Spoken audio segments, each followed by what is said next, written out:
By addressing a real and very sensitive subject, Butterfly stood apart from a sitcom world which, by the end of the 1970s, had begun to look rather tired. Tomfoolery had taken over. Go!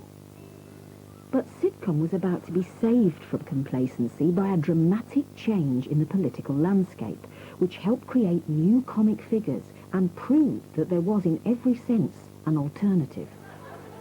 Poor old Terry and June get hung up on put on a pedestal as what was wrong with sitcom in the 70s. That was it. Moribund, irrelevant, idiotic, camping about. You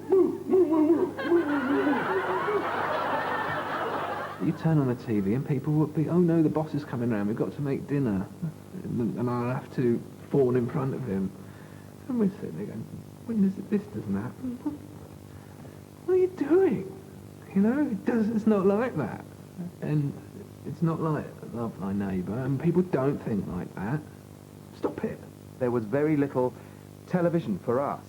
There was nothing on. I remember one specifically, this is not badmouthing my mum and dad, but I remember going home to see my mum and dad and coming to a certain time in the evening. It was time for me to go out, and I went out every evening to the pub with my friends back in Worcestershire, and my mum and dad were sitting to watch the telly. I said, I don't feel sorry for you just sitting there watching the telly every night.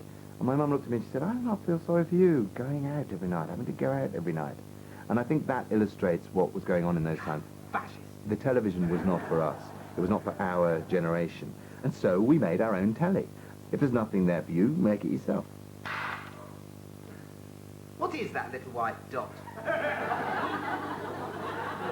It's a sign, that little white dot. It means something really heavy. It means there's no more telly. It's time to go to bed.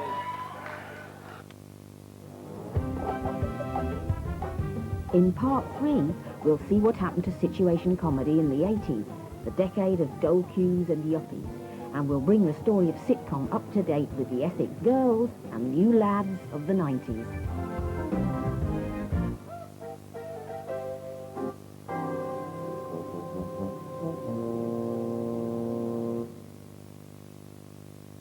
And to accompany Laughter in the House, the Radio Times Guide to TV Comedy is now available. And next week's programme is a week on Friday at 9:30, BBC One.